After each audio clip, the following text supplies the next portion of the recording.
वंदे मातरम वंदे मातरम हिंदुस्तान जिंदाबाद जिंदाबाद जिंदाबाद। ऑपरेशन सिंदूर सफलता परे देश सारा विजयर ध्वनि रे प्रकम्पित हेउथिबा बेले एबे एहार सफल को नहीं चली त्रिरंगा शोभायात्रा। बालेश्वर जिला जलेश्वर बड़ बजार छक ठारू एक विराट त्रिरंगा शोभायात्रा झाडेश्वर बसस्टाण्ड पर्यंत जाइथिला। एही त्रिरंगा शोभायात्रा रे 1000 ऊर्ध्व महिला और पुरुष जोग देइथिले।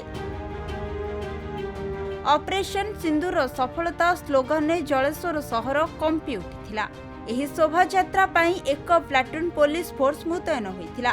पहलगाम आक्रमण परे भारतीय जवान को वीरत्व सारा देशवासी मने रखिबे। सिंदूरर बदला नेइथिला ऑपरेशन सिंदूर।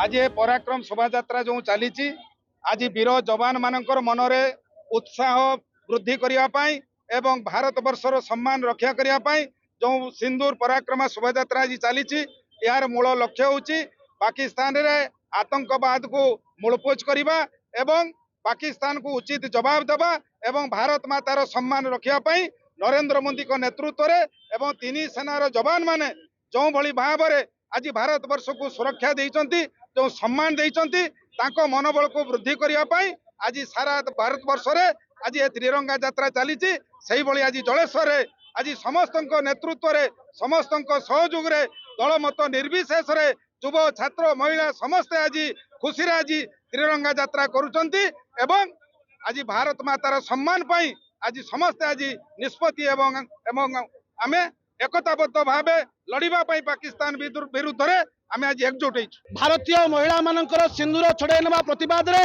नरेंद्र मोदी और तीन सेना मानकर जो वीरत्व ए कथा को सम्मान जणाई जलेश्वर छात्र युवक बुद्धिजीवी जलेश्वर स्वेच्छासेवी संगठन धार्मिक संगठन जाति वर्ण धर्म निर्विशेष समस्त राजनैतिक दल आम आज एकजुट होइछु। हाथ में जातीय पताका धरिकी वीरत्व को सम्मान दौचु। ए सम्मान भारत वर्षर मनोबल को वृद्धि करिबो एवं पाकिस्तान को कड़ा जवाब देबो ये हमर आशा और विश्वास। बालेश्वर चिन्मय कुमार दास रिपोर्ट खबर ओडिशा।